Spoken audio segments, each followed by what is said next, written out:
Listen, you smell something? Human emotions are materializing in the form of a viscous psychoreactive plasm with explosive supernormal potential. What a discovery, a psychoreactive substance. Do you know what this equipment is used for? Boggle or Super Mario Brothers? We'll have fun! Yeah! They're still doing it. Really quite good work there. My friend, don't be a jerk. We've got no choice. Call the Ghostbusters. Super Jackpot! Welcome to Extraplasm Podcast. It's the only podcast on the internet that chooses you as the form of its destructor to end the world on this Valentine's Day. I'm Jim Maritato, aka Vankmaniac on the internet, and I'm excited to be bringing you episode 71 as we talk with Dan Liberg and Chris Burns from the Buffalo Ghostbusters. This week we're chatting with Dan and Chris about some of the tumultuous wrap-up of their Ghostbusters playing card deck contest to choose the 50 franchises that would be featured on the charity fundraising card decks they'll be producing in a few months to benefit Hook and Ladder 8 as part of the 40th anniversary celebration of Ghostbusters. And I say tumultuous here not because their effort was full of drama, but because their entire contest was taking place on Facebook, which almost predictably responded to a sudden increase in activity on their page by killing it off. So Chris and Dan were kind enough to come on the show this week to share a bit of that experience, to tell us a lot about, how the contest went and the parts that were positive before there was a sudden change in what Facebook allowed us all to see, and to pivot into the wind and announce the top 50 participating teams or franchises whose logos will be featured on their cards right here on Extraplasm. So we're going to get into that chat with the boys from Buffalo shortly, and you'll find out which 50 teams made the cut. But first, we need to address a couple of housekeeping items, including our super secret giveaway that I told you about last week, and of course, Ghostbusters headlines. So first, in terms of housekeeping, let's talk about the super secret Extraplasm giveaway that I mentioned last episode, because as I promised you last week, this would be a short contest for folks tuning in weekly, and I'm excited to announce who the two winners of some Ghostbusters Frozen Empire posters are, but to be honest, I'd be way more excited to announce 3, so let's just do that instead. So without further ado, congratulations go to Matthew Roche, Valerie Flores, and Dominic Brown. I'll be reaching out to each of you via the email addresses you supplied in your entry forms this week. So congratulations. You'll be getting a Frozen Empire poster in the mail from me at no cost to you. So look for that message in your inbox, the 3 of you, if you're listening. And if you're not, then that's going to be really weird because the rest of you are like, why did you put this message in the podcast, Jim? But I digress. And if you didn't win this time, stay tuned because there's probably going to be some more Frozen Empire celebration to be had coming soon in contest form. So keep your eyes and your ears open for that. The second piece of housekeeping I have is a big request to throw some support to a dear friend of the podcast and the Ghostbusters community at large.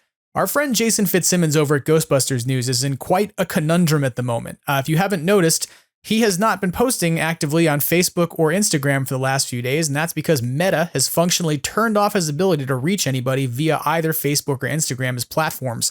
And so if you've noticed that Ghostbusters News has been missing from your feed in the last couple of days, and that its profile on Instagram has been inactive and lacking a logo, this is why. And Jason is no more special than any of us when it comes to resolving a Facebook page ban, despite some assumptions in the community that he somehow gets priority in fixing these issues because he's tried to report on them for folks and tell people how to avoid problems after he's ran into them. And those problems, of course, affect him pretty directly because Ghostbusters News is his business. So it's something where when this happens, he's eager to try and get that problem fixed and puts a lot of pressure in to see what he can get done. But it's really up to Meta to get their act together. And I'll go on record right here and saying that Meta is simply an awful company that wants businesses and brands to use their platforms, but will also rapidly flip a switch on a business, depriving them of their reach to their customers based off of some algorithmic choice. And in Jason's case, that's certainly true, because think of how many of you are listening right now who would normally click through a Facebook page post or an Instagram story to get to something that Jason has posted. So I'm asking you to do him a favor and in turn Extraplasm a favor, because Jason has been nothing but supportive of this podcast, and I can tell you firsthand, doing the headlines segment for this week without our friend who reports the news regularly certainly was harder in terms of tracking down everything that's happened in the last half of the past week. So please help out Jason, please help out Ghostbusters News, please help out Extraplasm, and recognize that he helps to promote so many independent makers and creators and artists in our community that I would really love it that we could give that support back. So please do me a solid, go over to ghostbustersnews.com and bookmark the website. while you're there, go and take a look at a few articles you haven't looked at before, and click through maybe to one of his YouTube videos and grab a video you've not watched on there before and let the ads run through it. Or consider hopping over to the Ghostbusters News TeePublic page and picking up a cool t-shirt or two to sort of celebrate getting closer to Frozen Empire and throw some support to a content creator who you like. I think many of you who listen to this show appreciate the insights and perspectives that Jason provides on things, and, sort of the way he's been very supportive of many of the, other guests who've come on the show. He helps to promote everybody who comes on Extraplasm and posts something virtually every week to help those people not just, be on this show, but to get heard by others who otherwise, might not know they were on this show. And so I think many of you who listen to the show appreciate what he offers, and the download numbers don't lie for the episodes where he joins us. So I'm asking you, please throw Ghostbusters News some extra support this week. Go over there and take a look at a few articles. Go take a look at something on the YouTube channel you haven't seen before. And if you've got, if you want to grab some new t-shirts, grab some TeePublic shirts from his store. And I'll tell you point blank, I really like the new heavy TeePublic shirt. I think the prints come out really nice on their heavy tee as opposed to their standard unisex. It's worth like $3 upgrade. Totally. I've got new shirts that are in much better condition than my previous TeePublic shirts. So that's a thing to know about just in terms of TeePublic overall. And one final thing I want to say here about this whole thing about Jason. He did not ask me to do this. He didn't say, hey, can you reach out to your fans and ask them to throw some support to me? This is something that I am asking of you, because I consider him a friend who's been supportive of this podcast. And I'm genuinely asking you to do it. And he may totally annoy him that I did, or he may be entirely quietly Canadian about the whole thing. But I'm asking you, please, to go and do this, not because he asked of it, but because I'm asking you as a person who brings you this podcast every week and who appreciates the support that he's offered us. Okay, so with all of our housekeeping stuff out of the way, let's get into some Ghostbusters headlines. Still making headlines all across the country, the Ghostbusters are at it again. Today, the entire eastern seaboard is alive with talk of incidents of paranormal activity. Phone-in topic today, ghosts and ghost busting. Extraplasm, read all about it. Ghostbusters headlines coming at ya. In Ghostbusters Frozen Empire news, there's not a ton of new information to talk about this week, except perhaps for the closest and clearest shot of the new villain we've seen so far. Garaka appears in a short 38-second video released on the Ghostbusters social media channels, wherein some of the stars of the film were asked about who their favorite ghost in the movie is. If you're interested in seeing some close-ups of Pukey, Garaka, and more, head over to ghostbustersnews.com and click through Jason's article and grab the video from there. But there's not like a lot to talk about here in terms of what's there other than these different characters in the movie. In fact, I don't really know that I posted this to social media this week, because in the moment I went, okay, cool. These are, shots of things from the movie and quick cuts in 38 seconds. But if you want some more detailed, shots of those ghosts, it's a really good idea to go take a look at this. If you're holding off though for the movie and you don't want those things spoiled, then don't go look at this. In other news, not related to media, but related to official merch, the Sony Pictures store online has a new Frozen Empire collection of merch that includes hoodies, t-shirts, throw pillows, and more. There's a whole bunch of different housewares and things, and there's a lot on offer. You should go take a look at the whole collection over at sonypicturesstore.com/collections/Ghostbusters.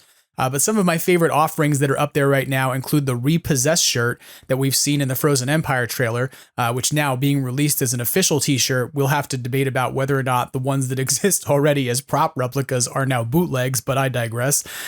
There's also a great sweatshirt, a hoodie that has Slimer eating an entire box of pizza at once, which I'm going to need to own, and a mini puffed mayhem design that's available on a shirt and a throw pillow that I absolutely want. There's also a tall, dark, and horny t-shirt featuring Garaka that has been kind of going viral. And some eagle-eyed shoppers might even spot an enamel pin of a license plate for something called Ecto-C. It's not really clear what Ecto-C is yet, but I'm praying that it's an Ecto-Kart, like a go-kart from Super Mario Kart that has like ghost traps mounted to it and is driven uniquely and only by podcast. It's not going to be that. I know it's not. You don't need to email me and tell me, but I can still dream. But you should go and check out these cool new items. There's even throw blankets and tumblers for this movie now, which is wild. We're really deep in it. The merchandise is here. And outside of media releases and official merch coming from Sony directly, The remaining Frozen Empire news is really heavy on merch, and we're going to talk first here about something I've had firsthand experience with: popcorn buckets and theater merch. Let's talk first about Cinemark, because I've been there and I've bought it. Cinemark theaters are offering a Slimer popcorn bucket that is, I thought at first was going to be kind of like the one that they put out for Afterlife, which was like a mini puff bucket that was like a bowl, but this is far more enclosed in that it is Slimer and his mouth is where the popcorn would go. Now I bought it without the popcorn in it because for $25 you can have the popcorn bucket, and for $30 you can have the popcorn bucket and a medium popcorn to go with it. And I went to the movie theater literally to buy merch and leave. So I picked up the Slimer popcorn bucket. There's also a tin that holds, I believe, 144 ounces of something, whatever it is that you want, and it's made of metal and is really cool. That will run you about $15. There is a cup that holds 44 ounces of soda that will run you about $7.50, and there's 2 plush dolls that will run you $12.50 a piece. If you want to see what any of these things look like, you can of course go check out the coverage over on Ghostbusters News, where Jason has images from me as well as from Brent Hollingsworth. And you can, of course, find the stuff on Extraplasm social media, because I totally freaked out and took lots of photos of ridiculous merchandise that I bought in a movie theater at 4:00 in the afternoon on a Friday with way too much excitement. But I was totally excited, and I still am. Here's a pro tip. That Slimer popcorn bucket, if you take like a small LED light and you put it underneath it, makes a totally dope lamp effect. And I'm going to use these at Halloween, like in my display when the kids show up to get candy from me. I can't wait to fill Slimer with tons of Snickers and, other things, or to like fill something else like a bowl with that and then just shove lights in him so that way he glows and looks really creepy on the table. But really cool. I have to say, like, I'm really impressed by what Cinemark did here, and it's an upgrade, I think, from the mini puff bowl they did previously. It's a lot nicer in terms of detail, I think. But if that doesn't really, tickle your fancy, and you need something that would hold popcorn and potentially also hold ghosts, both AMC and Regal have now announced, in teasers at least, via their social media, that they will have Ghost Trap themed popcorn buckets. At AMC, it appears this is going to be a ghost trap that has a funnel coming off the top of it that will hold the popcorn rather than putting all the popcorn in the trap. And at Regal, it looks like it's going to be more like a traditional ghost trap. These are two different items. So if you've seen these in social media over the last week and gone, oh, they're both doing the same thing, it doesn't appear that's the case. They have different decor on them. They're different sizes, etc.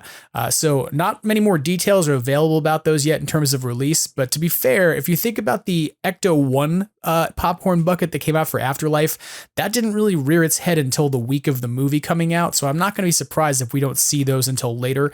It's almost kind of awkward that Cinemark has the merchandise in their theaters now, but none of these companies have anything online at this point. That being said, AMC Theaters Movie Merchandise.com is where you can typically buy things from AMC theaters. And while this did not exist during Afterlife, and so there was a bigger and like harder chase for the Cinemark stuff because you couldn't buy it online, Cinemark now has a website called shopcinemark.com where you can pick up most of the merchandise they sell. Both of these companies, ironically enough, are actually run by a back-end provider called Only in Theaters LLC. So I imagine that they're going to probably be putting this stuff up live on both of these companies' websites around the same time, given that they are the back-end provider who's kind of doing the provisioning and distribution and all those kinds of things and promotion running the websites. So remember, check out shopcinemark.com and AMC Theaters Movie Merchandise.com and keep an eye on them if you don't have one of those theater chains in your area. But if you do and you have Cinemarks in your area, go check it out, because there's a really good chance that there's stuff down at your theater that you can grab now. If you live in the United Kingdom and you're one of the folks who lives across the pond listening to Extraplasm, then you may want to know that there's a new Ghostbusters Frozen Empire merchandise tie-in reveal with Walker's Snacks. This is not entirely surprising, given that Walker's is owned by Frito-Lay and their mutual parent company, Pepsi. So as we've already seen some hints at a Cheetos tie-in for the new movie, we might also see some other Frito-Lay and affiliated brands come to play as well. So Ghostbusters News has reported on branded packages of What's-Its, Quavers, and Monster Munch that have been found on store shelves over in the UK, and they are featuring Slimer alongside the mini puffs on the packages. There's going to be a contest that begins March 11th and runs until May 5th. That's an instant win giveaway where winners are going to be chosen every hour with apparently 2,403 prizes up for grabs. That's a really weird number. So I don't know where they came up with that number from, but okay, fine. And that will apparently also like include potential private VIP screenings of the movie, standard cinema tickets, vouchers for things on Amazon or the Sony store. This is going to be open for UK fans only, but the grand prize is that 2 fans may have the opportunity to experience Ghostbusters Frozen Empire in person by winning a trip to New York City. So you can go over to the website to go check out what's available for this at walkers.co.uk/Ghostbusters. The contest doesn't open until March 11th, but you can take a look at like sort of the promotional website and the products and stuff that are available, and you can start looking for this in your markets over in the UK.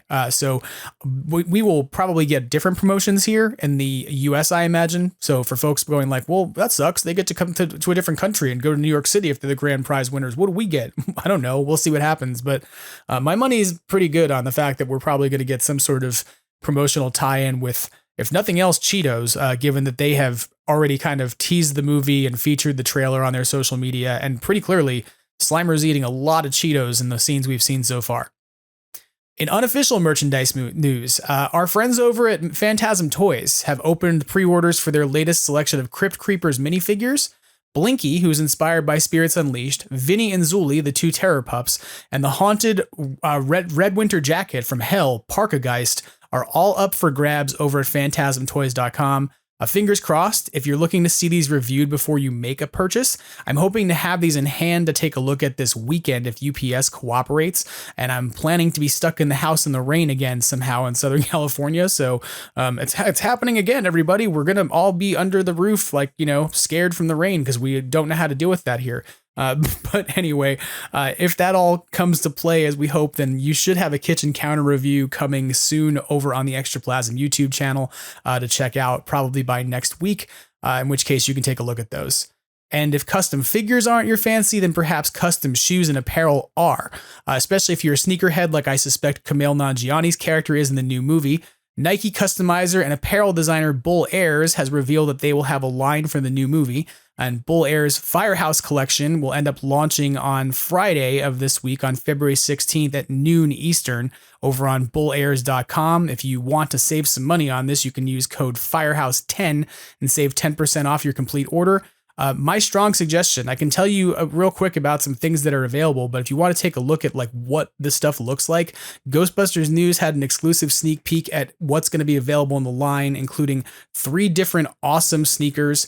They're AJ1s that are essentially customized Air Jordans that are going to have either tan and khaki uniform colorways. One that looks like it's based on Slimer. Another one is going to be based off of a different design from the movie. So these are like 3 different shoes that are available. Each of those cost $450, which I know some people are going to go, whoa, that's a lot of money. But these are designer custom shoes.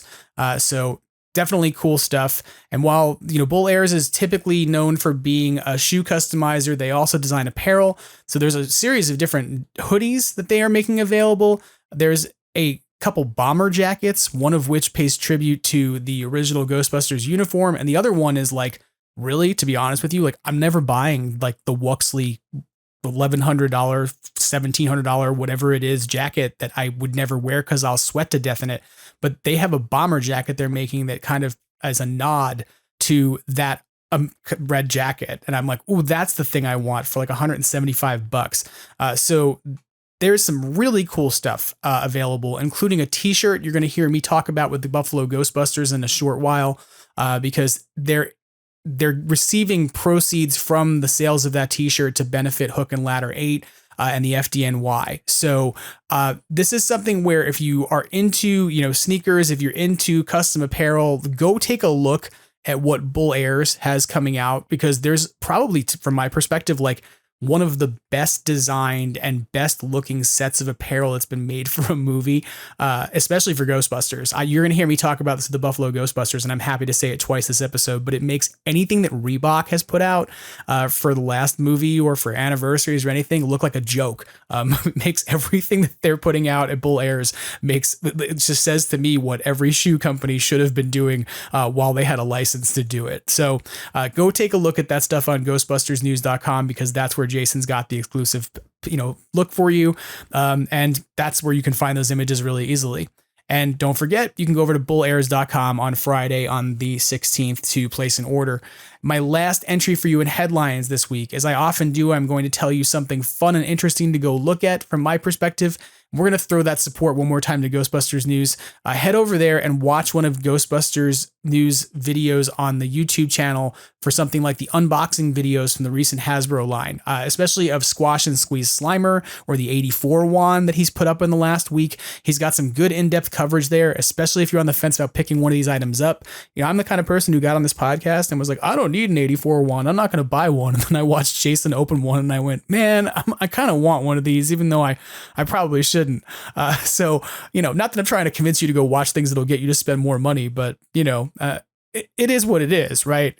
You go and you watch people unbox things and then you go, I want that. So if you've been on the fence about a Squash and Squeeze Slimer and you're wondering how that works or what it does, go take a look at what Jason's got up for offer right now, because he's got a good video breaking it down.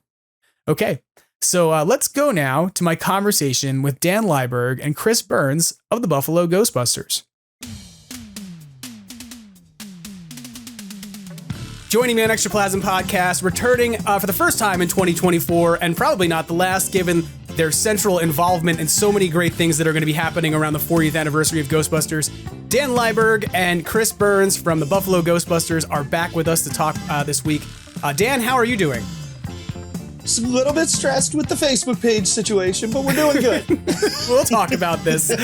You've got a really great initiative going on that's been kind of fucked by Zuck, we'll put it. But yes. We're going to figure it out. Chris, how are you doing? I'm doing pretty good. It's great to be back. And we're a little stressed with Facebook, but card contest was going fantastic up until that point.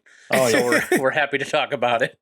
Yeah, I mean, you guys are back because obviously you're back just because it's fun to talk to you, because it's always fun to chat with you guys. You're awesome people. Likewise. It's kind of funny. Like, we were like, hey, let's get together and talk, because you've been running this playing card deck contest for the last few weeks.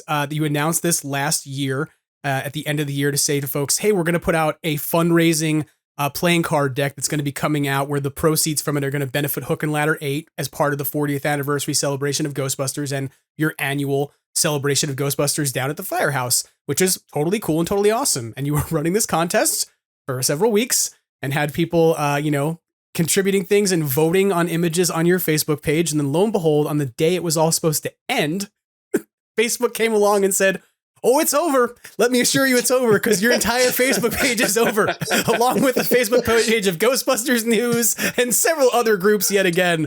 And so first, I'm sorry this has happened to you. I'm so glad that you decided to come on and talk about this and sort of talk about how you're wrapping up the contest, because it was a big pivot for you. And I know it was really stressful. So thank you for coming on and doing it.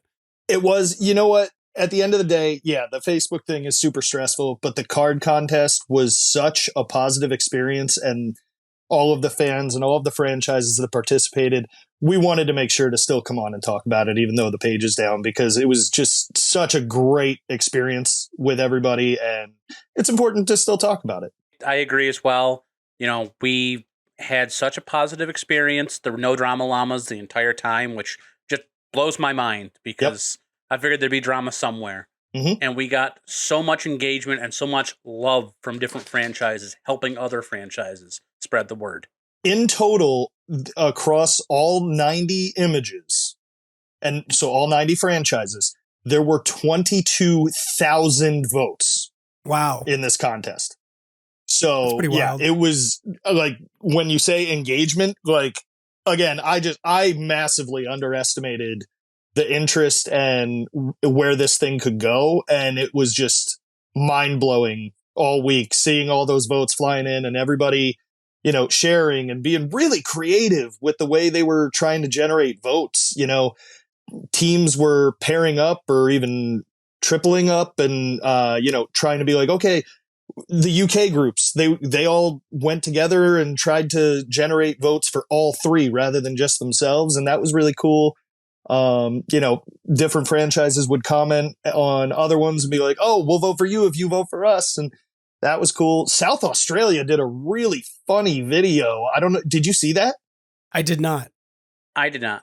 Okay. So, the name of the woman in the video escapes me, but she was dressed up essentially as Holtzman and she edited the video of Venkman doing the shock at the start of the movie. Okay. And she was in Jennifer Runyon's spot, and he flips a card and she's like, oh, it's the South Australia Ghostbusters. And it has her logo. And then she like has the whole thing keep going where Stephen Tash's character gets it wrong. And he's like looking at her like, am I going to shock him? And she's like, do it. And it was just a really clever, funny video. I didn't see it, but one of the UK groups, West Midlands, I think, said they had like an Ozzy Osbourne impersonator, like do a video of like, you should vote for this. Like, I'm just like, the creativity of all of this is just awesome. Like groups were having so much fun with it. Definitely. Answer the second call, I should say. Yeah. Made a QR code that they were sharing that would go directly to their picture. So they were just handing them out to anybody that'd be interested to vote. Mm-hmm. I just thought that was brilliant. I mean, if you can literally just like, hey, scan this with your phone, it'll vote for us. Mm-hmm. Yeah. And I mean, obviously with them, we have to talk about the fact that they did so well in the contest because it's answer the call, and that has a potential to draw negativity or drama. And again, there was none. Like, people really obeyed that rule, and we have to thank everybody for that because we wanted it to just be positive and be fun. Obviously, it's a competition, so you're going to be wanting to beat other teams, but that doesn't mean you have to be negative about other teams. Right. And so that was really great that everybody embraced the positivity of it.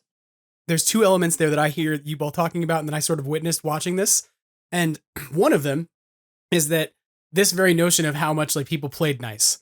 And there was sort of like a collaborative, we're doing something together because it's for an overall fundraising effort kind of thing. I want to see so much more of. Like I've talked about this and you've both heard me talk about this with things like Starlight Foundation and other stuff that like people are collaboratively working on, that when we sort of put our power together as opposed to be divisive about whose franchises are doing what or who's getting credit for what or whatever, like we get so much more done as an impactful community of fans who, I mean, like, we get to have a lot of fun. We get to appreciate each other's stuff. We get to look at each other's logos and laugh it up and be creative.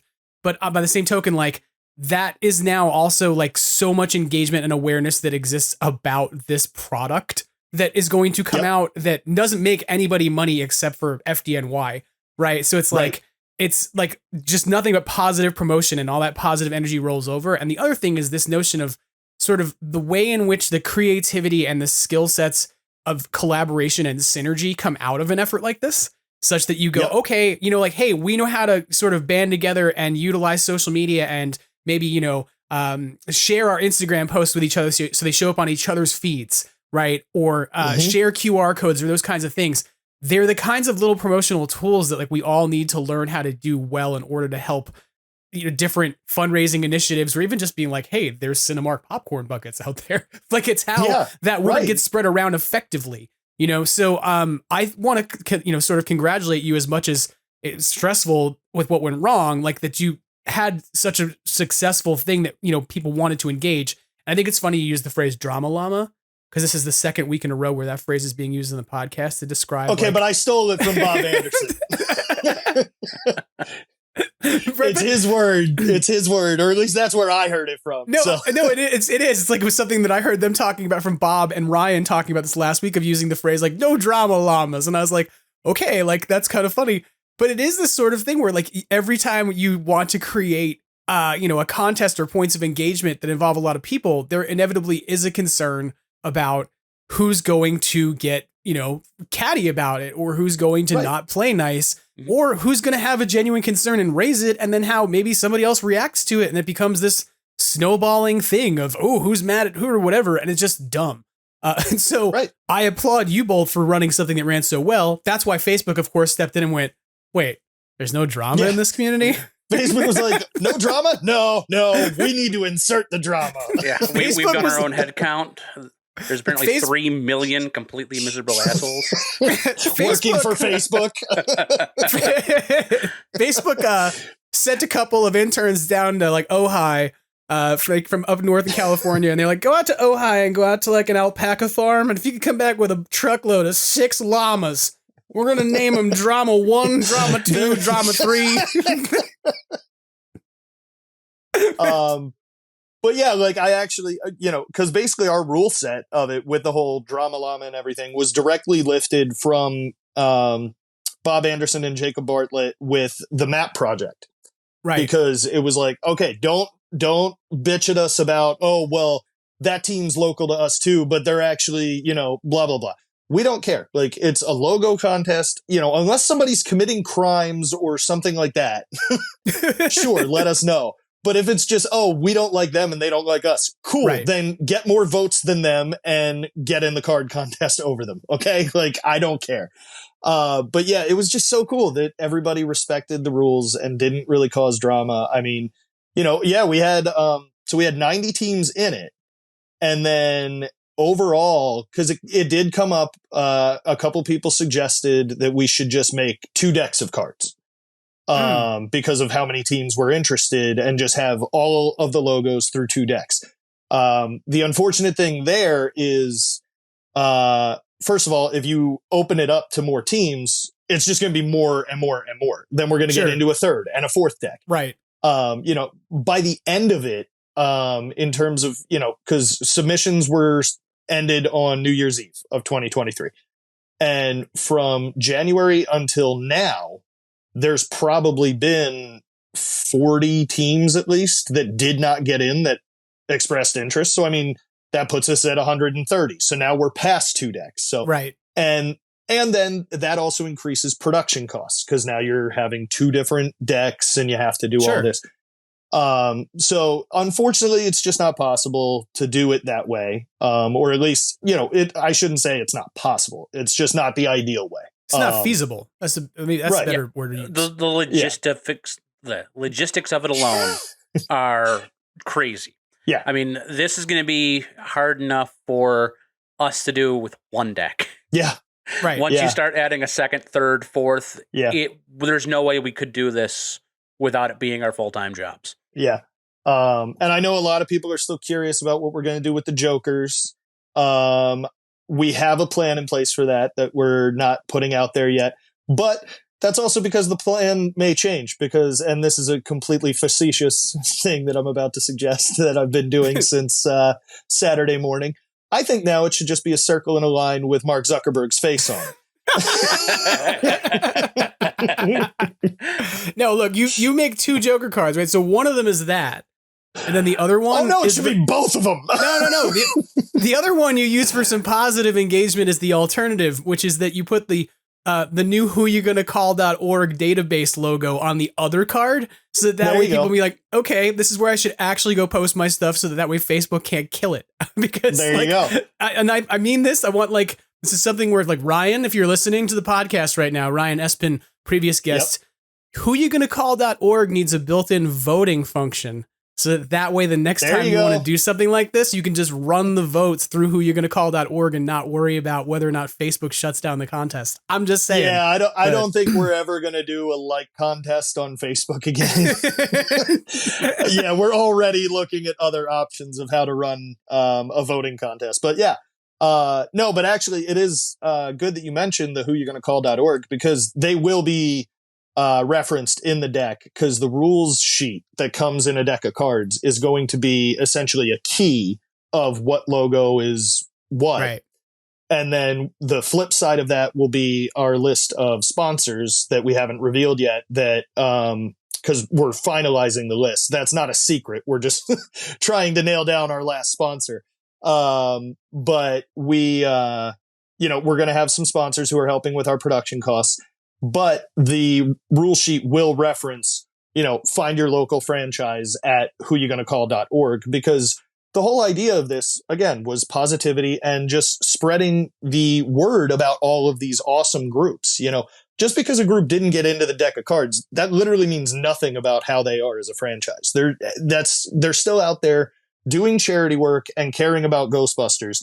And so that's awesome. So if we can still help to direct people randomly to find their local franchise, that's absolutely the spirit of this whole project. Sure. I think that what you've accomplished so far is really great, despite the fact that the contest became complicated. And I think that realistically, the contest was open for about 10 days and you got essentially 9.5 days of engagement on it before they shut it down. Yeah. It was supposed to end at 10 p.m. and our page went down at like 9:38 a.m. Gotcha. So yeah, about 12 hours was left. I feel like that this is one of those things where we don't have to get deeply into it, but I've repeatedly said that jokingly that if somebody comes for the Extraplasm Facebook page, I'm just going to be like, take it. That's one more less thing for me to do. That's one less thing for me to manage. If you don't want my engagement on your platform, I understand. It's totally fine with me. It's okay. It's enough work to do what I'm doing already on my own, and I don't need to do one more thing if you don't want me to, Facebook. I agree with you, and I would want to have that attitude, but unfortunately, Facebook is definitely our best resource to disseminate information about Ghostbusters Day. Yeah. So it's kind of a necessary evil for us at this point, if we get it back, which hopefully we do. I'm not saying it's a good audience building strategy. I'm just saying like that's become it's part of why I'm like, everybody go to whoyougonnacall.org, because I've reached this point where I'm like, if you take it, I'm not even going to fight you for it. I'm just going to say, cool, I don't need to worry about this anymore. There's several other places I can go manage my content that don't make me have to come back to a web page where I have to repeatedly be subjected to reels of people in like drive-in, like drive-throughs who are pulling pranks, or kids who are like fighting from World Star, like, look, people fighting in the streets, or people complaining about politics. Like, all of those things are things I have to interact with right now on Facebook, purely so that I can engage like a fandom and 10 people who I interact with who haven't gone to other social media, right? But like, I think it's kind of weird to consider this. Do you realize that Facebook is 20 years old? Don't do that to me. I signed up in college. Yeah. Yep. It came out. It came out my freshman year. I was in my master's program when I got my Facebook account, and I remember I was working on, like my thesis or something, and was being distracted by that, going to this thing where I could go and like, it was post MySpace, because MySpace had become too full of ads and sucked too much, and it was not useful for collaborating anymore. And I feel like Facebook, it's right there. It's right there. Mm-hmm. It's right there at the point of being like, hey, this is actually too aggravating for me to keep engaging, because it's just inundating me with things that make me sad rather than happy. And I'm holding on and clinging for the Ghostbusters groups and the friendships that I have that exist there. But the more they kill off each of these pages, I'm like, take it. Go ahead. We'll figure out something else. Yeah. Speaking of social media that makes us sad, we are also on X. And you can also find us on Instagram. We're still existing on those platforms. Hey, I like Instagram, even though Zuck owns that one too, right? Which is why that's so weird, though. That the algorithms over there don't also hit the pages the way they are. And I'm not encouraging it, but I'm just saying. It is different. It is fundamentally different how they apply the algorithm to, I mean, it's different algorithms, I imagine, for different back end. But, I think part of it, too, is that like over on Instagram, there's this odd thing where like the expectation is that everyone is involved in advertising rather than community building. So it's like kind of different in that, like, even if you represent yourself as a brand on there in some way, there's not the same way for you to be like, we have posts and we have contests for you to engage directly here. Somebody's got to go to like, I've always thought about this in terms of Instagram. You can't put a link in a post. So instead, like, because they like don't want you to do anything other than be like, yeah, I engaged this photo and I thought this content was interesting and I liked it. So you can't even click on a link. So instead, everybody does this wild thing of being like, go into my bio and click on a link in my bio, which will take you to a tiny mini HTML website, which then has 10 different links of things that I can link you to all in one place. like a digital business card that only exists because this platform was too fucking stupid to come up with a better way to do this. Like, Speaking of which, we're also available at buffaloghostbusters.com. Yes, we are. So like social media is an imperfect beast, right? And I think about this a lot, that each of us are relying on it. You know, we're all trying to figure out how to leverage it in the proper way to make these projects succeed. And in all points, it's like, we're essentially just like throwing ourselves into the ocean on a raft. We're like, hey, I hope that the currents take this where we need it to go. And occasionally it's like, hey, what's up? Thunderstorm. And also pirates. And just, oh shit. Okay, cool. How are we going to survive this? So thank you for weathering that storm. Cause it's not easy and it's stressful. Right. And especially when like you have something go wrong and you want to get it fixed, and you essentially end up just literally like it's being on a ship and screaming into the wind. Like, why are the seas so rough? Because you're not going to get an answer. Like you can file form after form after form. And like, I think the ways that we all then try to, like, I think I can't tell you how many people I've seen reposting a link about your page. That's like, go here and fill out this report that says that this page is missing. Which has actually been so freaking cool. Like, you know, you never really know how the fandom views you or your group, or, you know, again, because sometimes there's drama over popularity and stuff. And it's just like, it's been mind blowing that, so many groups are so persistent about the fact that we're down, and they're like, oh, wait a minute, they took Buffalo down? No, we got to get this back. And I'm like, wow. I'm like, I had no idea that people actually cared about our page. No, I saw a very similar response of like, those are the guys who organized Ghostbusters Day. And it was like, well, come on, we got to go. Get your ectos. We got to save the day. And you're like, okay. Like, they got their ectos and their torches, and they're going after Facebook. Okay. This isn't just like some Ghostbusters merchandising page. This is a community asset, and they're fucking with it. So no, it genuinely has been really humbling to see everybody taking up the cause for us and trying to help us get back. So thank you to everybody that's been doing that. Yes, absolutely. Thank you. I've seen it all over Facebook. I've seen Instagram stories and posts about trying to bring us back. The community has been great with trying to pressure Facebook for us. Yeah. And after everything I've said about Facebook today, the community is going to be like, Jim said he didn't want his Facebook page. So everybody file them reports. Don't do that. Reports. If you're listening out there, don't be like, please, we're taking it down. He said his workload's too heavy. We're helping him out. We're saving Extraplasm by destroying its Facebook page. Yep. Oh, well, I think one of the things we are going to do, if it's because I think you were ready to do it, is I think you do want to let people know who made the list, right? Since you don't have the ability to do it on Facebook, we said we'd kind of put that out there into the universe via Extraplasm. So I don't know if you're ready to do that now. Let's have at it. So, I guess we're going to read this off starting from the top of the list to the bottom. So the number one franchise, and we're not going to get into all the votes because that's just a lot of numbers and it's going to sound like nonsense after a while. So let's just round robin this and go down the list and let people know who did make the deck. So rank number one was the Southend on Sea Ghostbusters. And number 2 is the Charm City Ghostbusters. Number 3 is Ghostbusters Detroit.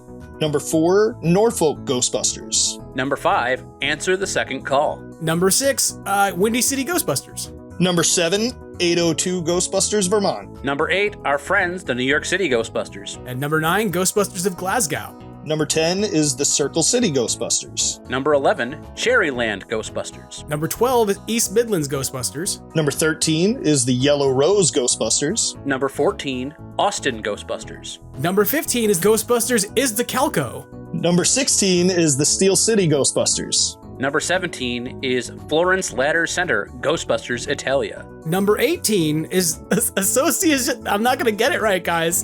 This is where I'm going to botch the entire list. Association, I can't say it. Association Culturale Ghostbusters Italia. Ghostbusters Italia. I know my last name is Italian. I know it means married man in Italian, and I'm confident it's because I am a walking clerical error that was accidentally reporting what its last name was at Ellis Island several generations ago, so I apologize. Go on.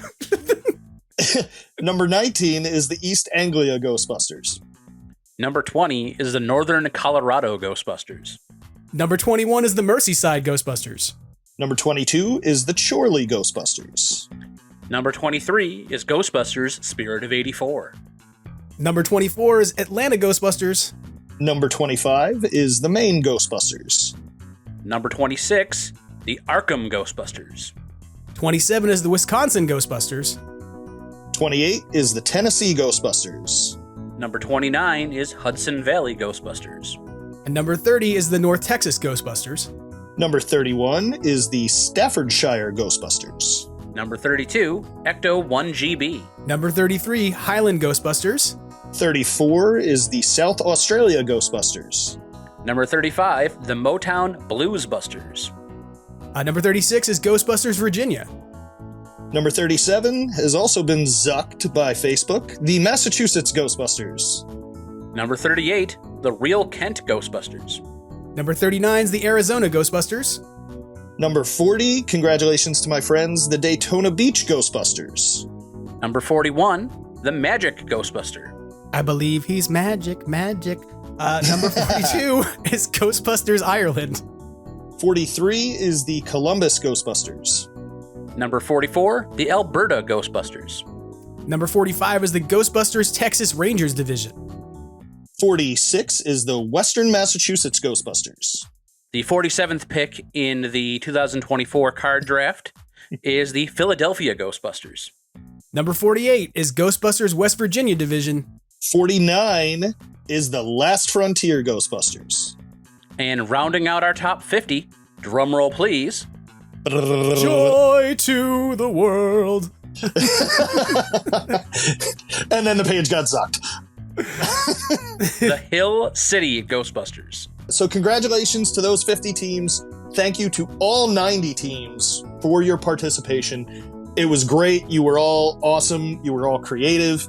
And you all matter. It's sappy and all that, but seriously, it was just a card contest. It's a fun deck of cards for all of us to sell and raise some funds, but it matters that you all participated, and it matters that you all do charity work and care about Ghostbusters. So thank you to everyone that participated in any way.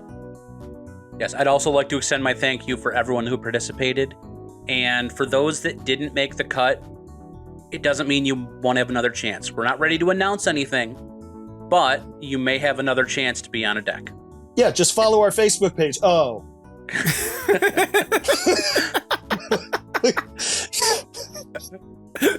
We will tell people where to follow you in the meantime, right?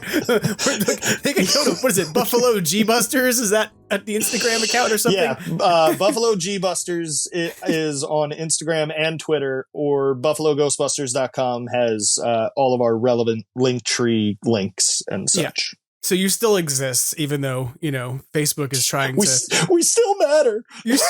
You're like, listen, you all out there who participated in this, you all matter. Far more than us, except for Massachusetts, because you all still have Facebook pages, and we in Massachusetts don't. No, I'm kidding. But I think this is so amazing that, you had this many groups coming out. And I think, I'm not trying to give you ideas, but with this many groups, I'm like, maybe you need to do like a box of Ghostbusters logo Gamble chocolate. Like, there's just like, you get the big like sampler, like it's a Russell Stover's, and it's got like 90 different logos on it. You have no idea what's inside each one. I don't know, but like there's a lot of different coconut. Yeah, that's going to be Extraplasm will participate in that. And we'll put all the black licorice candy will be the stuff with Extraplasm logos on it, so everybody can be sorely disappointed by what they engaged. Except for like some random minority of people who are like, black licorice is the greatest stuff ever. What are you talking about? And I'm like, I don't know, but you're wrong. But thanks for participating. I'm kidding, but I think this is great. I can't wait to see the card deck when it comes out. So what's the plan in terms of actually getting the card decks produced and then kind of moving towards sales and distribution on those? Yep. So we've started talking with the manufacturer because they have done a deck before. I think we talked about it the last time we were on, but we did when Bernsey originally had this idea. He did them as a team deck, so it was just all photos of us on different cards and all of that. So it was a good way to test out the quality, test out their printing. And they were a great company. They're very awesome to work with. So we've been starting to arrange the production and all of that. The good news is, because based on the response and all the voting, I don't want to have to handle the shipping for these. But it sounds like the company is actually going to be able to set us up with a link where people can just order and they will fulfill the orders. Oh, nice. And then, we'll get all the proceeds and everything so that can be added to the fundraiser for this year. So we're going to move into production. We'll hopefully have a timeline on when we can post that, but, I would imagine we'll get the link out probably April or May. Cause if we can, our goal as we talk to the company is going to be that we can have some decks for sale in person at the Firehouse on Ghostbusters Day. But we would also like it if people could start to receive them before Ghostbusters Day, just so that, it's a fun product to have in hand on the day. Yeah. I think having it there on the day is a cool idea too, because it means you can kind of do some stuff with them. You can kind of do some kind of games with them and stuff, and sort of promote their use. Because I think we talked about this last time you were on, that I just thought about it as like a cool thing of like, you have a deck of cards in your flight suit pocket that you can pull out and do some kind of different interactive games with. You can, like, I'm thinking about the fact that the Magic Ghostbuster is on the list of your, franchises. And I'm like, well, if the Magic Ghostbuster doesn't buy like 5 of these card decks to be like, let me show you some tricks. Like, right. Something's wrong. Like, yeah. And I do have a fun project for somebody. With all of the different groups that will be at the Firehouse on Ghostbuster Day, you could, in theory, get most of your individual cards signed by a member of each team. Ooh, there you go. That's I kind of like cool. it. That's kind of nifty. Like, because then you can collect them all and then collect all the signatures, and you can make a giant frame of them, and you can be like, I've got everybody from the entire community. No, I don't know if you're going to really do that, but I'm just also envisioning a lot of drinking games going on with this deck of cards on the patio at the group hotel after Ghostbusters Day. We'll all be sitting there playing Kings or whatever.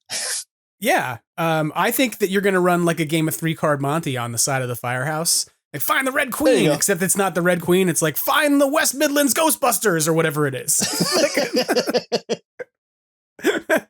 Find Atlanta Ghostbusters. You know what I mean? And you're just, that's how it's going to work. It's going to be great. Yeah. But I'm definitely going to get a set of cards for sure, because I'm excellent. I've wanted them since you talked about it. But I think that they're a really cool project, and I'm so excited about the engagement you had with it, and the way that you've maintained like a positive mindset. Despite like this pretty significant setback in closing it out, from the point that your page like disappeared, like, not to be like inside baseball for everyone listening to the podcast, but we were talking about doing this episode, and then it was like, you had to message me, Dan, and be like, hey, so our page is gone. And I'm like, we don't know, we're wrapping this up. And I'm like responding to you with like a series of like, I'm so sorry's, like as if someone just shot your dog. Like, we just found out that Facebook took our dog and robbed us, and then took our dog and killed it. And you're like, oh, I'm so sorry, Dan. Like, I felt so bad. And you've maintained this total positivity in spite of that. And I want to say to the two of you, like, you're a credit to that. Like, you encounter some adversity and some difficulty in what you're doing. You encounter, a little bit of drama, maybe even about, particular things that are going on, and you plow through it and do a great job. So thank you for that. Because you do excellent work. Yep. Thank you. Well, I think we all anticipate the release of the deck when it comes out. As I've said, I'm definitely gonna be getting one.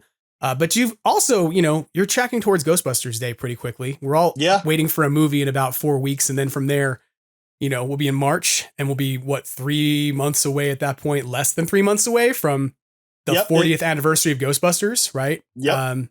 So you're doing another event at the Firehouse, right? Yes. Yeah, we haven't announced a ton of stuff yet. It's actually really funny. Literally right before we came on, I got an email response on one thing that I've been chasing that is going to move forward a bit. It's not confirmed, but it is moving positively. So that one's exciting. But yeah, we'll definitely have Joe Cirillo back, for example, the police captain. He's such a great guy. He's so nice, and he genuinely loves meeting people. So he'll definitely be back. We're working on some other cool stuff we don't have confirmed yet. We'll definitely have some cool autographed stuff available for those that are into that stuff.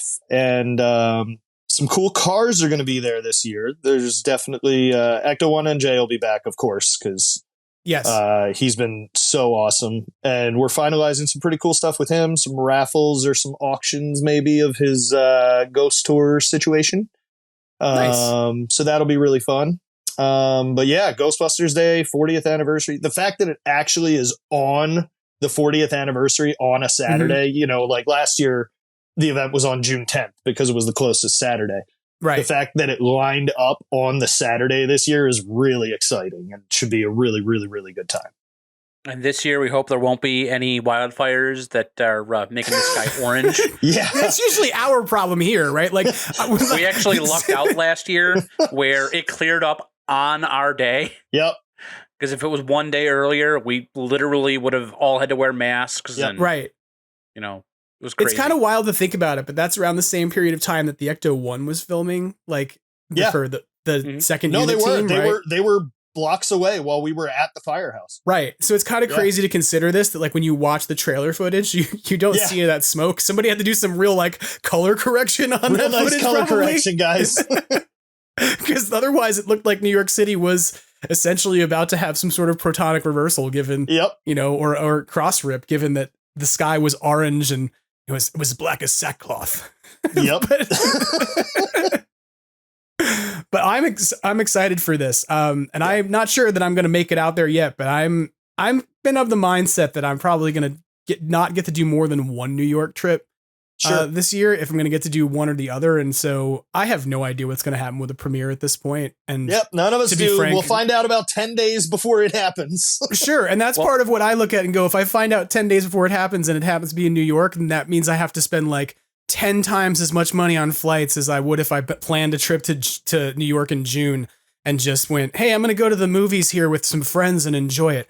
And so that's not a desire not to be at the premiere, but it's just a desire to think about what is practical and reasonable and feasible. Kind of you could produce as many card decks as you would like, but but you have there's a point of reasonability to it.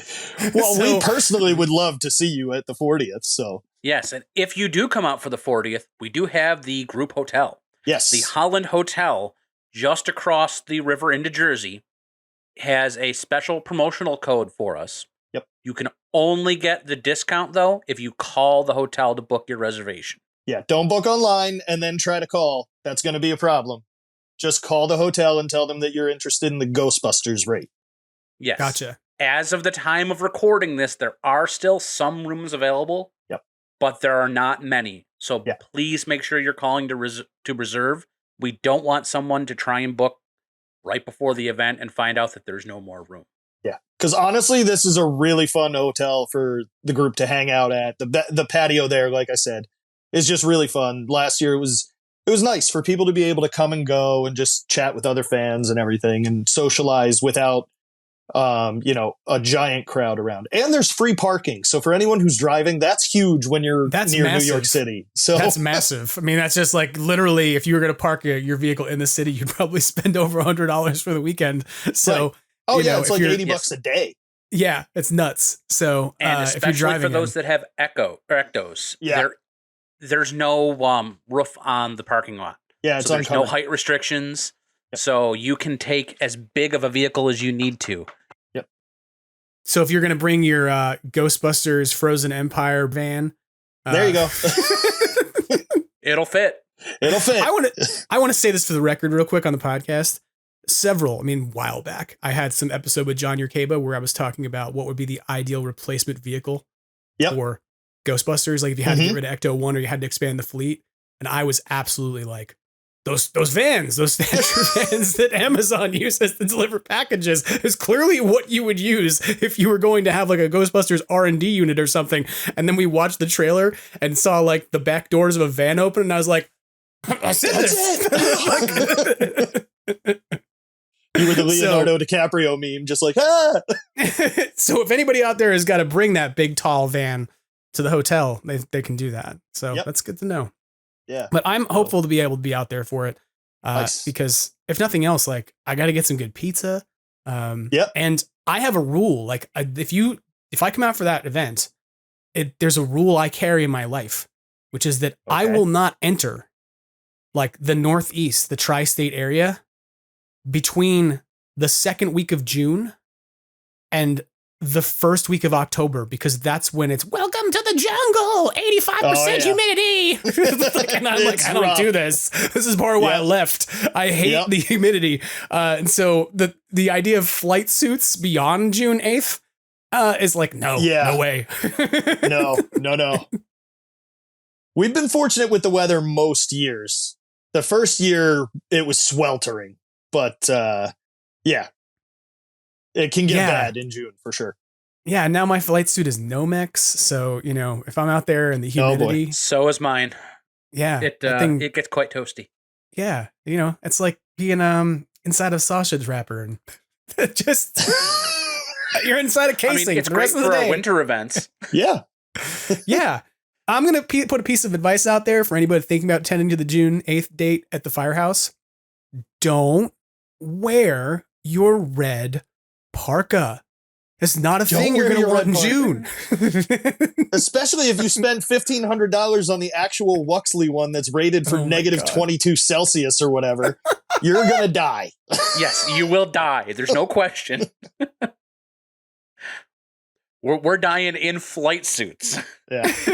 I still can't believe how much people are freaking out about that. Even now, like there's a capsule collection and people are like, look, it exists. There's all these jackets and things you could buy. And I'm like, but no one is talking about the black flight suits in the trailer. Like, I don't understand. A bunch of us in Buffalo are working on them now because those are really exciting. Yeah. To me, I'm like, that's the way more exciting thing is like, there's an entire new like wing of Ghostbusters that wears like different colors and different, franchise patches. And that's kind of like what we do. Yep. And unlike the charcoal ones, it's actually just black. We don't have to buy a navy one and then color strip it and then dye it with some perfect mix or whatever. Like it's just a black flight suit. Wear that. You can literally go to gbfans.com and buy the black flight suit and be like, I'm done. There's no craziness to have to do. And so it's kind of surprising to me. If it fades over time, it becomes your charcoal suit. There you go. You just pull your engineer patch off of it. You put a GB2 patch on it. You get a Santa hat. Done and like, done. I like that. That's a really good point.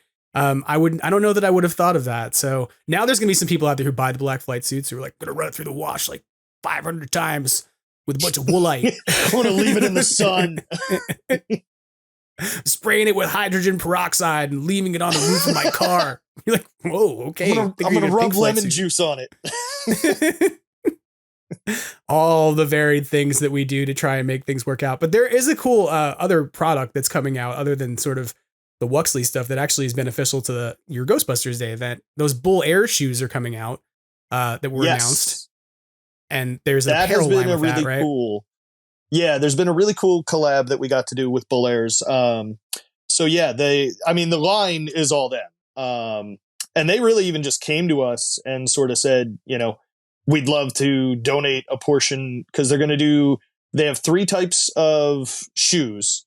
And there are only 50 pairs of each of those. And they're expensive, but from my understanding, I'm not a shoe guy, but from my understanding, it's a nice shoe. And then it's, a lot of custom artwork and everything that goes into the shoe. So yeah, they're expensive. But then, there is an apparel line and there's, a cool sort of Frozen Empire inspired, Ghostbusters logo shirt.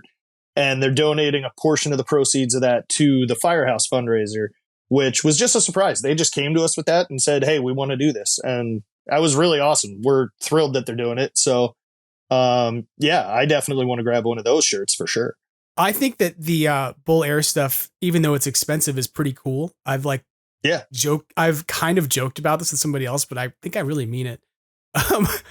I am more interested in their shoes, even though they have such a higher price point than the Reebok stuff, because they actually look like something that I might wear. Oh yeah, dude, the containment unit ones are awesome. Yeah. Like they're really cool. And they have a jacket and stuff too. I think that's out, you know, like there's a whole bunch of stuff, a whole bunch of apparel that they're doing.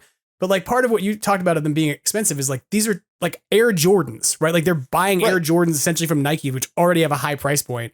And then they're doing the work to modify that, right? So that's kind of like where your price point comes up, because they're doing a lot of custom artwork and what have you, to take an existing expensive product and make it even more exclusive and awesome in what it is. But like, I think it's kind of funny because I'm pretty sure like they started out as a company that was just like fans who were making a thing that wasn't necessarily licensed, and people saw it and were like, well, this should be a thing.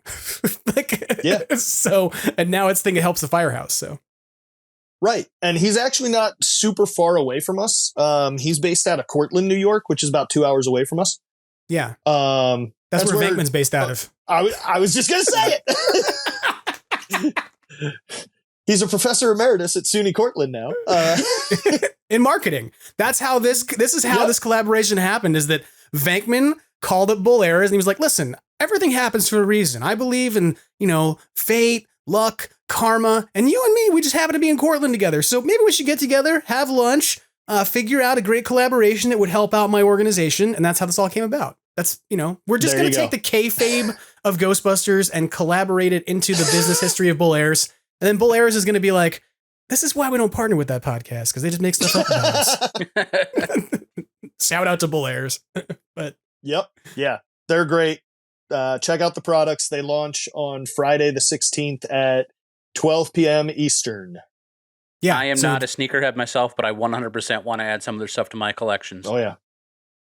Yeah, I'm admittedly also not a huge sneakerhead, but again, like part of what I have rejected about the Reeboks that came out over the years is that I could not imagine putting them on my feet and then having self-respect. So I'm sorry. I know some people out there are like, dude, really? And I'm like, yeah, I mean, the tan ones were fine, but those pink ones to this day, I'm like, it looks like they came from an operating theater after a car wreck. Like they're just, hey, I trudged through a bunch of pink sludge. Do you want to hang out? Let me put my feet up on your desk. And they do draw your eye. So if you're walking, you know, people's eyes are immediately drawn down to your feet because they're neon pink. Yeah.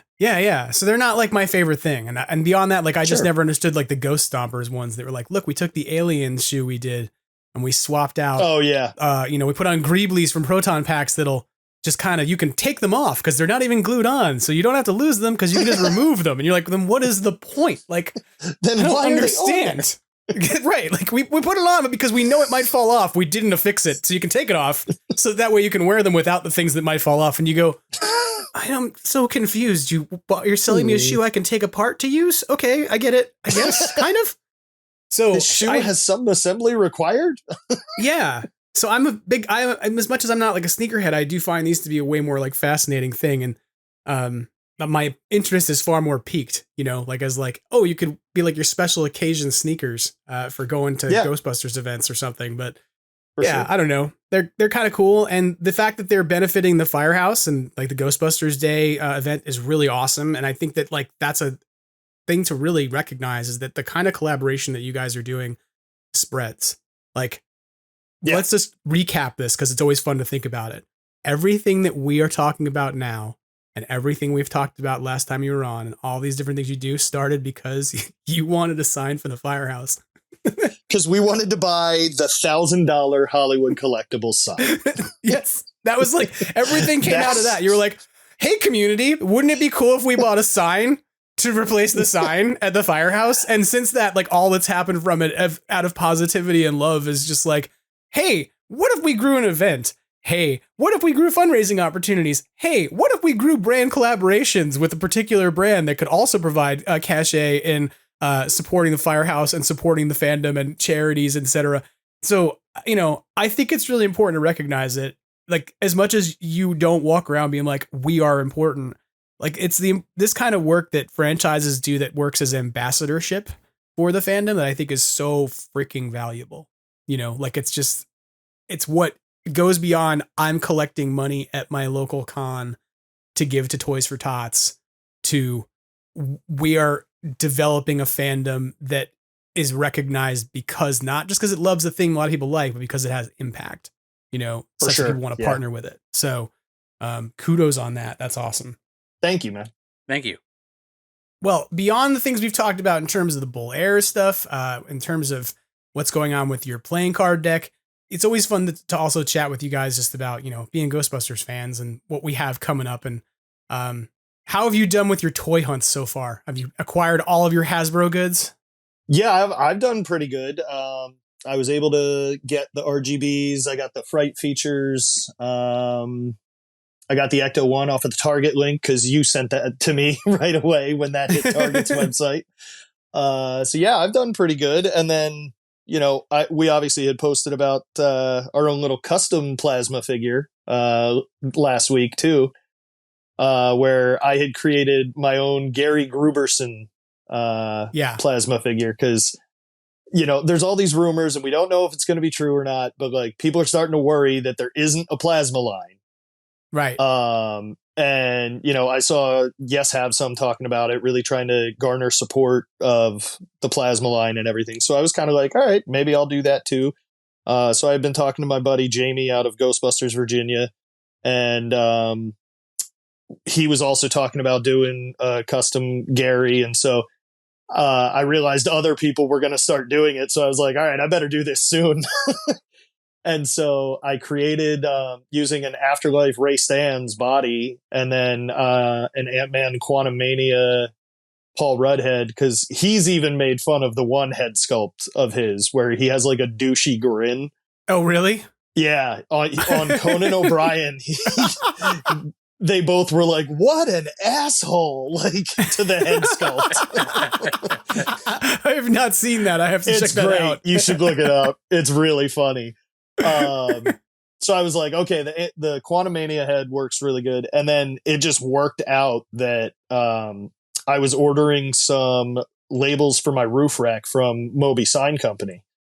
And I was like, hey, what are the chances? It'll be really small, so I don't know if your printer can go this small and all that. Gave him the dimensions of the name tag. I was like, what are the chances you could do a Gruberson? And he was like, let me see. He was like, yeah, all right, it'll print okay. I was like, all right, just throw a bunch of them on the sheet so that I have, in case I mess up a whole bunch, because I don't customize figures at all. Right. Like, this is the first thing I've ever done. And so he printed a bunch of them. It looked good.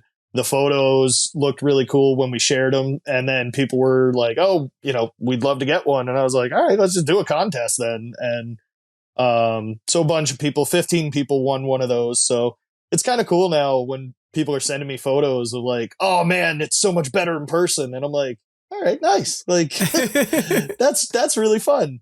So it actually inspired me to maybe try a few other plasma figures, kit bashing with some Marvel Legends stuff and various ones. So I have some other Frozen Empire inspired plasma figures that I'm going to try to put together and share, I guess, on our Instagram this time. Nice. Yeah, probably not your Facebook page. But I think it's funny that you're doing this because I've been joking for a few weeks that like if you wanted to get yourself a Kumail action figure, like for this movie, just run on down to Ollie's and clear out the Eternals line. Yep. Just buy up all the Kumail figures and then pull their heads off. Thank you. Yeah, they'll be like, we're getting this stuff out of here finally. Actually, after I did the Gruberson, I did go to Ollie's and bought a Kumail one because it was $8. I'm like, all right, $8, fine. Like, I don't know if I'm ever going to do anything with it, but because right now there is no like Marvel Legends body of a guy in a hoodie and shorts and flip flops, which is the only thing we've seen him in the trailer. We got to find that. That's got to exist somewhere. What figure is that? I was going to say like you could get him like, a figure of Sam from Captain America and the Winter Soldier, because it's always like a guy in a hoodie or a t-shirt and some jeans, right? Like that would get the job done for now. But So, but I was just like, you know what? I'll just grab that because it was $8 and then they had a 15% off coupon. I was like, fine, just in case. You sent me some photos the other night where you were mocking up like a Ray figure, a Winston figure. And one of the things I said to you was like, it's crazy that you can actually find all of these individual parts like that you could use to build these, which only further like more frustrates me where I'm like, what? Come on, king of repaint company, the Hasbro toy company that repaints and reuses the same tooling. Like you don't even need to go out and like, if you got to create a bunch of these figures, you could just take parts of other figures you have out there because you've produced so many different pieces of clothing and whatever else stuff for all the individual figures they've done in the Marvel line. Right. So, I hope we get to see that Plasma Series line expand. I really do. I would like, if nothing else, like, I mean, it shouldn't be really hard to take the Lucky figure from last time and just repaint it into black flight suit. Put it in a black flight suit. Come on. But I mean, that was my whole thing though, is as to why I like needed a Gary Gruberson and the parts were there. I'm like, you got Paul Rudd for 2 Ghostbusters movies and we didn't get an action figure of him. Right. Like, it's kind of wild. Like if you really think about it, like that last Plasma Series line we got for the last movie was 6 figures, right? Mm-hmm. And then a 2-pack, which was like the limited edition Target exclusive, which then ended up not being Target exclusive because it was on Zavvi in the UK or whatever. Like it was a 2-pack of, Egon's Ghost and, or Dirt Farmer, whatever you want to call him, and Phoebe, right? So, and then you had like, other than that, you had the previous 6 figures and a 2-pack, which was like the Louis Tully exclusive thing that came with the Build-A-Figure you could get anyway. Right. So I feel like there's an opportunity here that's like really being missed in terms of like getting us figures that are new in our world. And also like with ghosts, right? Like, and that's something that I think it's funny to see you kit bash, like there's none, right? So much that we turn to third-party vendors who we find to be beloved because they give us what we want. And so, like, I think it's kind of funny that we've reached the point now, too, where, like, even with the figures, if we don't get a Plasma Series line, like, a bunch of us are going to go, okay, fine, like, we'll just figure it out. I'll like, do it myself. And it's not even, like... I really, really want a Gruberson in a red parka with his O face. Yeah. Well, if it was NECA... right? They would give you that. There would be a soft goods parka and there would be 3 heads. Like one of them would be like that O-face. One of them would be the one where he's like, I'm looking like an asshole. And I'm kidding. But like, like there'd be 3 different rotatable or like reusable heads to create the different scenes you want to. And like for the Back to the Future line, like the Doc Brown heads were without question the reason why I bought the line. Like, it's stupid to think about this, but I bought like 6 figures or whatever it was because the heads on the Doc Brown figures were so spot on Christopher Lloyd. And then all the details that were put in the figures were so much more accurate to go with it too. So it just, I don't know, it just kind of blows my mind. I'm like, why is it the NECA can figure out how to do something that is, hey, we can lean into creating, even if it is like 3 Docs and 3 Martys and 3 Biffs, we can reuse the tooling we can use. We can create different figures with different soft goods and different expressions, 9 different heads for 3 different figures, whatever it is. And in contrast, Hasbro's like, hey, we know you've been looking for some Plasma Series figures, but turns out we got a lot of glow in the dark stuff at Ollie's if you want to stop on by.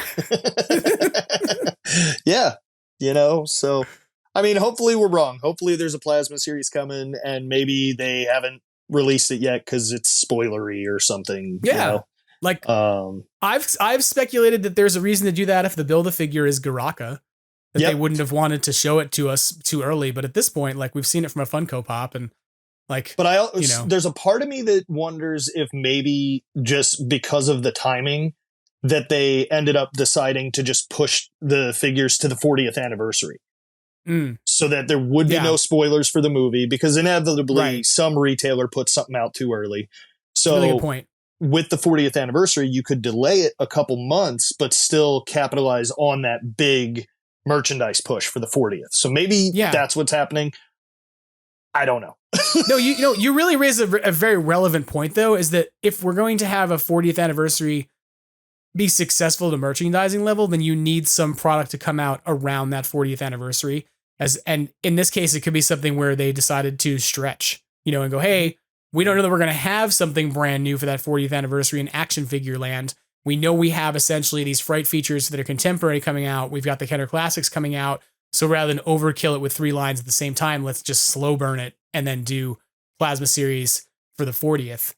That actually makes a lot of sense, Dan. So I'm like, wow, you're smarter than I am. I didn't think about that. Well, I think the strike may have had something to do with this too, because we didn't know for certain that we were going to hit the March date until first week of December. Yeah. Right. Yeah. Yeah. I mean, it's really weird to think about it, but like the last 2 Ghostbusters movies, this one and the one previous, they've been through like merchandising hell. Like the first one with the COVID happening, it was like nothing came out on schedule because nothing happened on schedule at all during like 18 months. Mm-hmm. And then you have, in the case of merchandising a movie, all of these dates became fluid again because of what was happening with the writer strikes and the director strike. And so it's one of those things where you may be right about that. Like when were these products supposed to come out? This movie was originally supposed to be a December 2023 movie, right? Right. Which would have been interesting to be watching that movie in December of 2023 with all that Frozen stuff, but I digress. Oh yeah. It would have been a very different vibe, I think. But I think that, maybe we'll see those. Maybe you're right. Maybe we'll see those around the 40th. Here's a question I'll throw out to you. What is something you would like to see released for the 40th anniversary as merchandise that we don't have?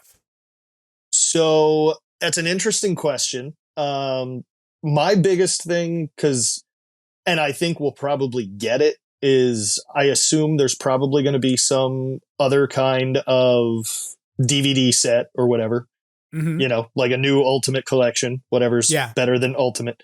I really want to see a lot more of what was deleted from Afterlife. Me too. Like, that's what I want to see. For me, as someone who used to work in a collectibles store, something I haven't seen before would be a Sideshow Collectibles like premium format figure of one of the Ghostbusters. One of those would be insane and probably a first minute pre-order for me. Gotcha. So you're talking about like not action figures, but like the like 1/6 scale. Yeah, they're yay big.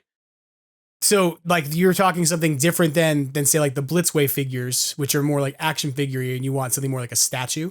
Is that what you mean? Yeah, this would be a statue. Gotcha. Sometimes they can be slightly customizable on different heads, but they're not designed to move. They're designed to sit on a shelf and be awesome.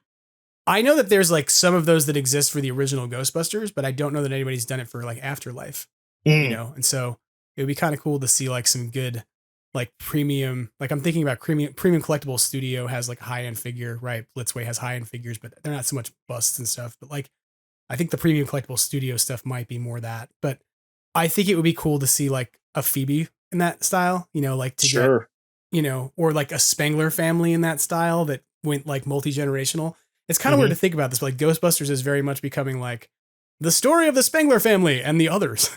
Like in terms of how like it's evolving, and I'm kind of interested to see if that upholds like how you're gonna have the Spengler family as part of the legacy of this in perpetuity, presumably, right? So like what happens at the point where like Ray is no longer with the Ghostbusters? Like there's not going to be necessarily a Stantz family to uphold it. So I think that leaning into the Spengler family as part of what you're going to see in perpetuity is probably something important to do at a merchandise level while paying homage to the folks who were there for the 40th anniversary. Sure. Can I tell you my secret wish that I've come up with in the last like week that just popped in my brain? Let's go. Hallmark has done the Ecto 1 several times over, right? They did it in 2009. They did it again in 2019. And then they did the Afterlife Ecto in 2021 as a San Diego Comic-Con exclusive, except there was no San Diego Comic-Con, so it just became like a Hallmark website exclusive on a special day. It was like, come to the Hallmark website on this day and this day only, and you can order this until they're gone. I was like, okay, cool. So they've done the Ecto 1 several times. They did the Stay Puft Marshmallow Man in like 2014. So there's like one of those that plays music. And then they did like the one-off for the 35th anniversary of Venkman on like a pedestal, which I don't really like. I don't think the likeness on that figure is particularly great, but we'll leave that aside. Mm-hmm. The thing they've never done is I want a Hallmark keepsake ornament that's a 40th anniversary firehouse. Like, I like it. I want to hang a firehouse on my tree. And I want that firehouse to not play like the Ghostbusters theme song, like most of the other Hallmark ornaments do. I want it to have a button I push that goes, "We got one." And right? That would be perfect. And then like the doors on the front of it slide open. Yes. Right? And you see inside, like the Ecto-1 is parked in the bay and the lights light up. And then it's like that, dude. Cleaning up the town kicks in, right? Like, and that's what the ornament does is like, and then the doors just close back up at the end of the sequence. And I'm like, I want this. So like, if Department 56 can do like a little figurine for Christmas Village stuff. And I want a good Hallmark ornament that does more than just play sounds. It lights up, has some movement, and really celebrates the firehouse, because the movie is obviously codenamed Firehouse. A ton of the movie is going to take place in the firehouse. And like, you don't have 40th anniversary celebration of Ghostbusters in some capacity without referencing the firehouse, right? Like, you're going to go there. Yeah. Like we'll be referencing it. Right. And then what I want is, alongside this, I want a set of custom made ornaments that are just like the Buffalo Ghostbusters and like the New Jersey, like the Ecto-1 NJ and the NYC Ghostbusters. I'm going to make my whole tree around this one firehouse with just all those Ghostbusters franchises. But like, I'm not really going to do that. But like, can I kick those out of Marvel Legends figures? Yeah, that's the next thing you got to do, right? Is just either that, or you know what you get a good discount on that's in a good ornament scale is who makes those things? Loyal Subjects. Remember the Loyal Subjects Ghostbusters? Yeah. I've actually used those as ornaments. I put candy canes in their hands because they could hold tiny candy canes, and then hung them on the tree, hanging on to the candy canes. It's totally doable, right? But like, I think that a 40th anniversary good high-end Hallmark ornament is a thing I really want. Like, out of nowhere, I put all my ornaments away from my Christmas tree a couple weeks ago, and since then I'm like, God, like, why don't we have a firehouse ornament? And this is the perfect time to get it. I like it. So, yeah, that would be awesome. Yeah, I would be totally into it. So, and then of course that goes alongside with my other seasonal offering that I need that still nobody has made. If anybody out there knows how to make this, like, please contact me, because I'm tired of not having it. Have you all heard about my Ghostbusters garden gnome idea? I think you told me about that before. Like, I want mini puffed garden gnomes. Like, I just like, and I was talking with somebody the other day because I said, I want them in scale. And somebody said, well, so what is that? Like 8 inches tall for like dwarf scale? And I was like, no, I want them in scale with mini puffs. And somebody then said to me like, well, what would that look like? And I was like, literally the Plasma Series mini puffs. Yeah. They are a 1-to-1 scale mini puffs. Yeah, just please make them out of concrete or out of ceramics so I can put them in my yard. Like, that would work. Yeah.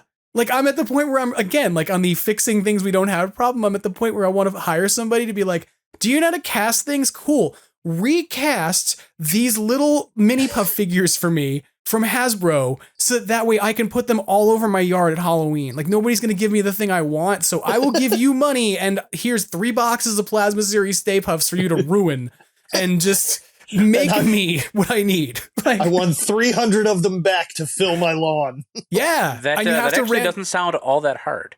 Yep. No, it doesn't. That's why I'm frustrated about it. I'm like, could I do it? Yes. But could I just pay somebody who is willing to manufacture this product? Like, let's be real. If somebody told you could buy a 6-pack of mini puffs that you could put on your lawn at Halloween in the bushes around your mailbox, etc., would you do it? 100%. 100%. Yeah. Would you buy them, like 2 of them for your franchise table at a booth? Like, totally. So that they're everywhere. Yeah. And then you'd be like, okay, cool. If they get faded in the sun, we just repaint them or whatever. Like, but I can't do it with the plastic ones. I live in California. Everything plastic I put outside turns yellow. They just turn yellow and die. I'd say 3D print them, but they'll melt. Yeah. Yeah. Same problem, right? Like, that's the thing you learn here from people who 3D print parts for their Ecto-1, and they go out to a convention here in the sun and they're like, my car is dripping. Which is why they got to be plaster cast or something. But I really have hit the point where I'm like, man, it's time to just like, I don't know. Can I do this in paper mache? I learned that when I was in the 4th grade.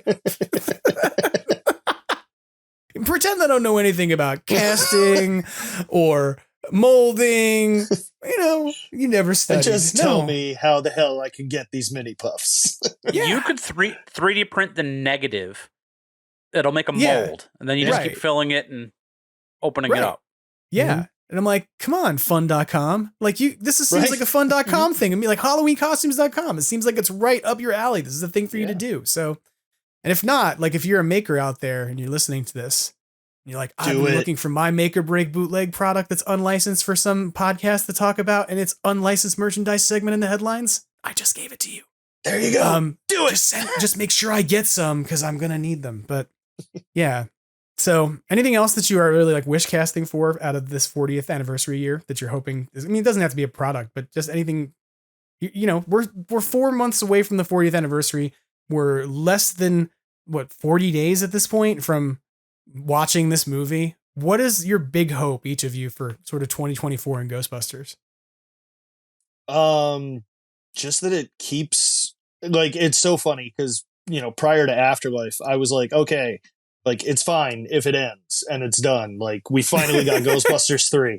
Like, now I'm like, I just want it to keep going, man. Like, just more cool stuff, more movies, TV shows, whatever. I want to see more content from Ghostbusters now and, just keep it going and keep it positive and just give us more products. I can agree with that 100%. And my hope is that in about 40 days, when we're all sitting in the theater, that it ends with the branching out to other franchises. Yeah. Perhaps an in-universe franchise in Buffalo. Okay, I'm just going to break down crying if that happens. But what you mean? Just you can't confirm your walk-on cameo yet? That's I'm not supposed to talk about that. Delete. you just violated the NDA you have about all the time you spent on the set for that pivotal scene in the final moments of Ghostbusters: Frozen Empire when they go, "There's only one place that's more frozen than here," and then spoiler alert: we show up with flaming hot Cheetos, and we help like Karaka. There you go. Yeah, there's that. You show up and you're like, listen, I know you guys are not as experienced, but those of us up here who deal with lake effect snow all the time know how to handle this problem. And that's when you just bust out like snow machines to ride to, we're also in shorts, snow machines. Yeah, but we're all wearing shorts because we're and flip-flops. Yeah, and flip-flops. That's part of the whole gig. Yeah, everybody else is like trying to wear $1,500 parkas to stay warm, and you guys are out there in like t-shirts, flip-flops, Hawaiian shirts with a big logo on the back with a chicken wing, like, and shouting nothing but "Go Bills!" Yes. I mean, I'm not gonna say I would be opposed to this. Like, I think I do like the idea of branching out, Bernsey, that you're talking about, and I think that one thing that's cool is that Jason Reitman talked about this in the Empire article. The idea that like if the franchise moves forward, like there's all these different stories that could be told in different folklore in different places. And it's like weird to consider this, but that's got to be something. It's not the first time it's been on the table and talking about this, because when I talked to Paul Feig very briefly at his Q&A, like not like I was like, hey, Paul, let's sit down and be on this podcast. Although he's more than welcome to do that anytime he likes. Come on, Paul. He looking at what he said at that Q&A, he suggested when I asked him, what would your 5 years later have been? Like if Ghostbusters 2 is 5 years later after the 1984 movie, what would your 5 years later after 2016 have been? And he was like, I think it would have been something to go international. So It's like kind of a thing where I think that that's something on the table in terms of, writers' discussions about where do you go with the franchise now, and having the ability to take the franchise to an international level would be cool. And so more franchises, more different cities that are happening out there. And you see it happening now with the video games, right? Like the VR is happening in San Francisco, you know, so. Well, they have to too, because, we can't just constantly see New York City getting attacked. Like, no, there have to be other beings that are attacking other cities. Like, it would be weird though, if it was like that. Like every paranormal entity shows up. And it's like Ghostbusters 7, it's just like, oh, they're getting New York City again. It's like, just leave. Everyone should just leave New York City. Or like, let's show just the imagine ghosts it like try and leave, and they just disappear at the Jersey line. They can't go into Jersey. Or like the ghosts who manifest on Everest, they're like all the hikers that didn't make it. all the bodies that have just been left on Everest because like it's too difficult to recover, so we just leave hikers there in perpetuity forever to just be part of the permafrost. If they came to life and they were all suddenly like, oh, we have to climb all the way down and go to New York now? This sucks. Oh, that's awful. So yeah, that would be very strange. Not to put this out there in the universe, but I think that would be a really weird Ghostbusters story, by the way. Everest? Like the story about all the hikers that like go on these hikes to mountains that then just get left behind because there's no way to bring them down. And they kind of just become like mass graves and mass casualty events that span lots of time. Like, not to be dark and morbid, but to me, I'm like, there's a good ghost story there for sure. So I'm with you. I could definitely see it. But yeah, this is what happens when I fall down rabbit holes about people climbing mountains at middle of the night on YouTube. And then I'm like, man, that'd be a good Ghostbuster story. And that's when I realized I have a fan problem. Like, everything's a good Ghostbuster story. Look, there's loss and suffering in the world. What should we do? Make it into a Ghostbuster story. Why not? Ghostbuster story. Well, gentlemen, this has been fun catching up with you and talking a bit about, the playing card deck, your survival of Facebook, deciding to just blow you off the internet. And we're going to hope that you come back, obviously, because as much as I'm joking about Facebook being like, whatever, we don't need you. Like, you have a really good following there, and it's an important marketing tool for you, for every franchise using it. So fingers crossed that that's going to get resolved. And hopefully that, like, I don't know, somebody at Meta gets tired of answering emails about this and just decides to fix the problem, as opposed to be like, oh, once again, another Ghostbusters group that's pissed off. I wonder what that's about. Just flip the switch and turn off that algorithm, please. Yeah, just, disempower Skynet. Just stop the problem. Like, just turn it off. But shut it off, shut these all down, shut all this off. We need Walter Peck to go over to Facebook and just be like, turn these off, shut that down, turn that off. I don't care about your opinion. Just shut it off. Yeah. I want to thank you both for coming on the podcast. Anything else you want to throw out there to folks that, keep in mind, to plug, to know about as we kind of head into the rest of 2024? No, I think we covered everything. Yeah, I just have to remind everybody, if you're going to book a hotel room, call the hotel. Yes. You cannot get the discount if you book online.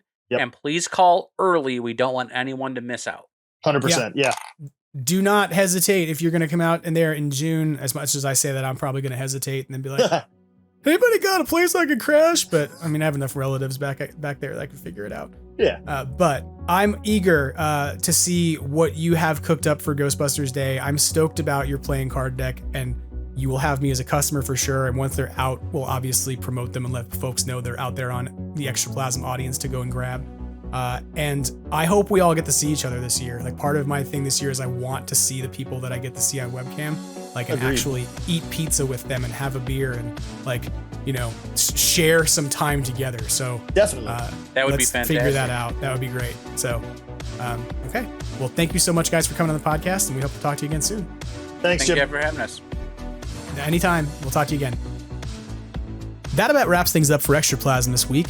I want to say thank you one more time to Dan and Chris from the Buffalo Ghostbusters for coming on the show, for giving us some insights about how their contest went and about what's coming up with Ghostbusters Day a little bit, where we're at on wish casting for things that we want, and for helping to get the word out about, the 50 folks who are going to be participating in their playing card deck process. So I'm excited to be able to come back to you, hopefully, in a few weeks or a few months, to say this is where you can go get that playing card deck, so we can all get it and then be excited about having it and, use it at some communal event, perhaps on June 8th at the Firehouse.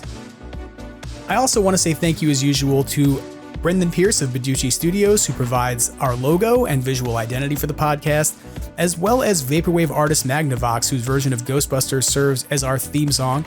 And this is the part in the podcast where every week I say thank you to you, because you tune in, you are part of what goes on here, and you help to make this interesting. I've really enjoyed hearing from folks over the last week who had something to say about the kitchen counter review that I did of the prototypes from the Maddie Collector series, and I've just been excited to hear from folks who are sharing things they're finding out there in the world as they're getting popcorn buckets and other stuff. So, be in touch. If you have something to share with the podcast, you can, of course, reach me at Extraplasm on Instagram, Extraplasm on X, Extraplasm Podcast on Facebook, or on YouTube over at youtube.com/@Extraplasm. And of course, via email, you can reach me at extraplaspodcast@gmail.com.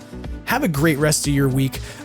Stay tuned for more exciting stuff that's going to be happening with Ghostbusters Frozen Empire. Make sure you go over and give some love to Ghostbusters News. And as Ernie Hudson reminds us every week, try to have fun and always keep on busting. Take care.